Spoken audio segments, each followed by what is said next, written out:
जी, मैंने पिछली वीडियो में ज़िक्र किया था कि मैंने लफ्ज़ यूज़ किए थे एंटी फ्रेजाइल और अनब्रेकेबल और रोबस्ट। यानी आप जो हैं जब अकेले होते हैं ना तो आपकी लाइफ बड़ी मजबूत हो जाती है, आप एंटी फ्रेजाइल हो जाते हैं। नसीम निकोलस तालिब ने ये किताब लिखी है एंटी फ्रेजाइल। एंटी फ्रेजाइल वो होता है जो हालात के थपेड़े पड़ने पर मजबूत होता है बजाय कमज़ोर होने के। उसका मैं वाक़या आपको सुनाता हूँ। ये अक्टूबर 22 का वाक़या है। मेरी फैमिली से अलहदगी हुई थी मई 22 में। अक्टूबर में जो था वो मुझे ऑफिस से भी अभी काम नहीं था, कोई ख़ास इतने काम नहीं था। वो भी मैं अजीब सी परेशानी में था कि पता नहीं क्या होगा, तो ऑफिस वाले क्यों काम भी नहीं दे रहे, महीने हो गए कहीं कुछ काम नहीं है, नथिंग। और साथ फैमिली, उससे ज़्यादा फैमिली का था, अलहदगी का। वेरी वेरी डिप्रेशन, मुझे कुछ पता नहीं था मेरे साथ ये क्या हो गया, एकदम लाइफ ने ये क्यों किया। मैं उसी गम में था कि एक आपको मालूम है स्कैम्स होते हैं, लोग फंस जाते हैं। और अच्छा, उसी दिनों में वो जो था ये दिन होते हैं अक्टूबर वगैरह जो हैं, ये दिन होते हैं डेंगू के। डेंगू का भी वो मसला हो गया।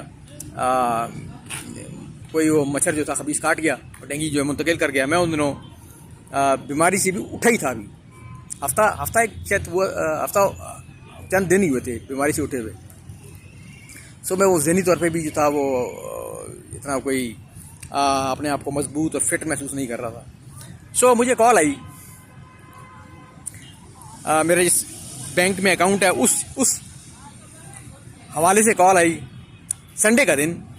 तो मुझे कहता है जी वो आपको हमने आपका जो अकाउंट हम चेक कर रहे हैं और ये है और वो है, और वो आपको SMS आई है वो चेक करें, उसमें नंबर है वो हमें भेज दें कंफर्म करने के लिए। मैंने जब चेक किया तो उस पर OTP लिखा होता। ये तो मुझे मालूम था OTP नहीं देने। बहरहाल लंबी कहानी है, उसको मैं क्या आपको पूरी समझाऊं, किसी वक्त फिर वो कहानी सुना दूंगा। मकसद बता देता हूँ मेन। वो हुआ ये कि अल्टीमेटली वो मुझसे नुकसान हो गया। मेरा जो था वो बैंक अकाउंट जो था मेरी अपनी गलती से, मैं उसका इल्ज़ाम अपने ऊपर ही लेता हूँ। उनकी तो थी चालाकी थी, मेरी अपनी गलती थी। तो वो उन्होंने मुझे स्कैम कर लिया जी, मैं स्कैम हो गया और मेरा जो था तमाम बैंक बैलेंस जो था वो निकल गया।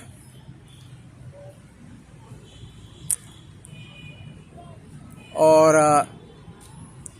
अब आप आइडिया करें, मैं अकेला हूँ और मेरे साथ कोई बंदा नहीं जिसको मैं हेल्प के लिए कहूँ। एक भाई था जिसको मैंने बताया, वो ऐसी पोस्ट पे था कि मुझे उम्मीद थी कि वो कुछ हेल्प कर देगा। उसने की हेल्प जितनी वो कर सकता था, लेकिन माली हेल्प के लिए उसने आगे हाथ भी नहीं किया। उसको मैंने बताया था कि मैं ज़ीरो हो चुका हूँ, लेकिन उसने मुझसे जिक्र तक नहीं किया। बहरहाल मैं उसको इल्ज़ाम नहीं देता, उसके वो खुद शादीशुदा आदमी है, बच्चे हैं उसके, किसी वजह से उसने नहीं सपोर्ट नहीं पूछा। बस अजीब से नहीं लगता कि आपका भाई है और आप उसको मसला बता रहे हैं कि आप लुट गए हैं, ज़ीरो हो गए, और वो ये भी नहीं पूछ रहा कि भाई मैं कुछ आपकी हेल्प कर दूँ, बेशक बाद में वापस कर देना। क्योंकि मैं उस वक्त बिल्कुल ज़ीरो था, मेरे बैंक में कुछ भी नहीं था। बैंक जो था लॉक हो गया। बैंक जब मैंने रिपोर्ट की तो उन्होंने मेरा अकाउंट ही लॉक कर दिया। मेरा एक्सेस ही नहीं है उस पर। लेकिन बताने की जो बात थी, मेन बात अब शुरू हो रही है, वो ये थी कि लेकिन मेरे बटवे में कुछ मेरे पास कैश था, चंद हज़ार रुपए कैश था जो मेरे खर्चे के लिए मुझे चाहिए था। मेरे पास ऑप्शन थे, मैं अपने कॉलीग्स जो हैं ऑफिस के कॉलीग्स उनसे बात कर सकता था, और बहुत अल्टीमेटली मैं अपने ऑफिस से बात कर सकता था कि मुझे भाई एक जो अगली पे आनी है उसकी कुछ एडवांस में थोड़ा सा दे दें, चंद हज़ार मुझे दे दें, बाकी जो है वो आप उस पे में से काट लेना, मेरा काम चल जाएगा, मुझे कोई ज़रूरत है। मैंने हम नहीं मांगे उनसे, मैंने किसी से बात नहीं की, दुनिया में मैंने किसी को नहीं बताया सिवाय अपनी वाइफ के, जो मुझसे अलहदा हो चुकी हुई थी, उसको मैंने बताया। क्योंकि मुझे उस वक्त तक कंफर्म नहीं था कि हम लोग अलहदा हो चुके हैं या नहीं हो चुके। ये भी अलग सी कहानी मैं किसी वक्त सुनाऊंगा आपको। और उसने मुझे ऑफ़र की, उसने मुझे ऑफ़र की। उसने कहा कि मेरी बेटी उस वक्त जो थी वो फ्रीलांसिंग करती थी। उसने मुझे कहा कि मैं उसको कहती हूँ वो तुम्हें ना कुछ पैसे भेजेगी। मैंने उसको कहा कि नहीं, मुझे ज़रूरत नहीं है, मैं उससे नहीं ले सकता। उसके बाद उसने मुझे उस वक्त तक वो कभी कभार किसी पूछ लेती थी। अब उसने इस दिन के बाद मुझसे मुकम्मल ताल्लुक़ के साथ काट दिया। ये मुझे समझ नहीं आई क्या वजह हुई इसकी। उसको पता चला कि मेरे ऊपर एक पहाड़ गिर गया है और में वो बिल्कुल अलग हो गए थे मुझसे, लेकिन कंफर्म नहीं था, कंफर्म कुछ भी नहीं था। क्या वजह हुई, क्या हुआ, क्या इल्ज़ाम, कोई इल्ज़ाम नहीं है, नथिंग, कुछ नहीं। इस तरह केस चलता है ना, आप पे इल्ज़ाम लगता है, इस तरह कुछ भी नहीं था, नथिंग। मुझे ये भी नहीं पता कि क्या मसला क्या है। बस वो उन्होंने अलग अलग वो आना जाना, वो जब अपने उधर मुंतकिल हो गए तो यहाँ आना जाना मेरे साथ छोड़ दिया। मैंने भी नहीं कहा ठीक है जो मर्ज़ी करो, you are independent, you are free, जो मर्ज़ी करो। तो उसने मेरे साथ बिल्कुल ताल्लुक ही तोड़ दिया। लेकिन असल जो चीज़ बतानी थी मुझे था कि क्योंकि मैं सिंगल लाइफ गुजार रहा था, क्योंकि मैं सादी लाइफ गुजार रहा था, तो मुझे चंद हज़ार रुपए वॉलेट में मेरे पास थे।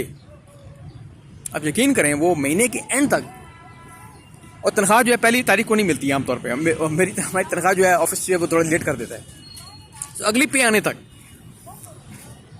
मेरा जो था बटवा ज़ीरो नहीं था, उसमें अभी भी कुछ पैसे थे।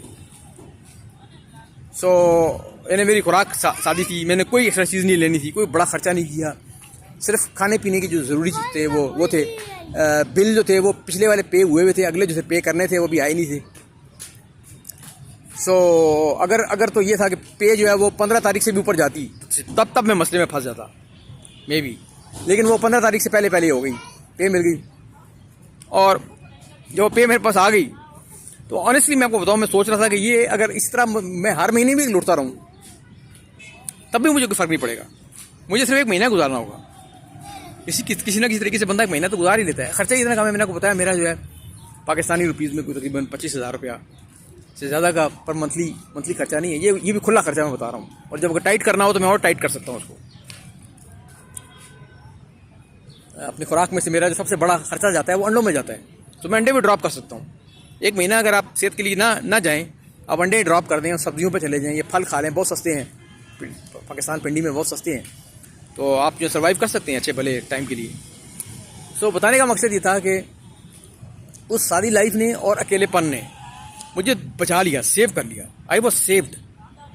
ज़ीरो हो गया था मेरा बैंक बैलेंस, वो ज़ीरो, मेरे पास कुछ भी नहीं था। मैं बहुत ज़्यादा हाथ पाँव मारता तो कहीं ना कहीं से कुछ और मैं कर लेता, लेकिन मुझे ज़रूरत ही नहीं पड़ी। अकेले होने की वजह से कमिटमेंट नहीं थी, कोई फीसें नहीं भरनी मैंने किसी बच्चों की, मैंने वाइफ को कुछ लेके नहीं देना, घर में जो है वो सौदा नहीं आना महीनों का। और मैं सर्वाइव कर गया बड़ी आसानी से। मुझे आइडिया हुआ, कुछ टर्म थी ना उसकी बुक की, नाम जो था मैं बता रहा था, नसीम निकोलस तालिब की, एंटी फ्रेजाइल। वो समझ आई कि भाई मियाँ साहब आप जो हैं वो एंटी फ्रेजाइल हो गए।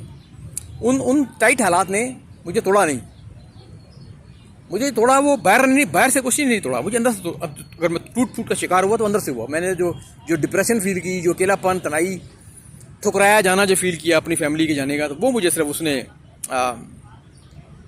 उसने आप कह सकते हैं कि थोड़ा सा तोड़ा। अभी भी है लेकिन बहुत बेहतर है।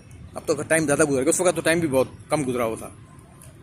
आप जो है वो तकलीफ़ें मुश्किलों में पड़ के ही जो है बहुत कुछ सीखते हैं। तो मैं भी उस वक्त सीख रहा था। अब समझें कि पट्टी में था, कुंदन अभी नहीं बना था। अभी बना तो मैं अभी भी नहीं हूँ, मेरा नहीं ख्याल के मैं अभी कुंदन में हो गया हूँ, लेकिन उससे बहुत बेहतर है, उस हालात से बहुत बेहतर है। उस वक्त तो मैं बाज़ार जाता था, लोग मेरी चंद एक हसास किस्म के दुकानदार जो थे वो मेरी चेहरे पे पढ़ लेते थे इसको, वो बेचारगी और वो नीडीनेस, बीइंग नीडी, कि जिस तरह बंदा जो है वो जिस तरह बंदा भीख मांग रहा है, मैं किसी से कुछ मांग रहा हूँ, जिस तरह मुझे भी फील होता था कि मैं जैसे हमदर्दी, कम से कम कोई हमदर्दी, किसी से मैं बात कर सकूँ, कुछ बता सकूँ। कोई भी नहीं था ऐसा जिसको मैं बता सकूँ। और वो लम्हे गुजर गए, वो पीरियड गुजर गया। जो अभी टाइम है वो भी गुजर रहा है। अब तो बहुत बेहतर है। अब तो मैं खैर इसको जो है वो एक ब्लेसिंग समझता हूँ। मेरे पास जो ये अकेलापन, ये बहुत देखें ना, कितने लोग हैं जो लाइफ में उनको ये मौके मिलते हैं, एक दफ़ा फंस जाते हैं शादी के इसमें, जेल में, तो वहाँ से फिर उम्र कैद ही हो जाती है, आपको निकलते तो अब है नहीं है। हमारे माशरे में तो नहीं निकलते। मुझे मौका मिल गया और मेरा दोबारा उसमें जाने का कोई इरादा नहीं है। हर ताल्लुक़ जो है वो एक बोझ है आपके जज्बात पे भी और आपकी जेब पर भी। अस्सलाम वालेकुम, अपना ख्याल रखिएगा।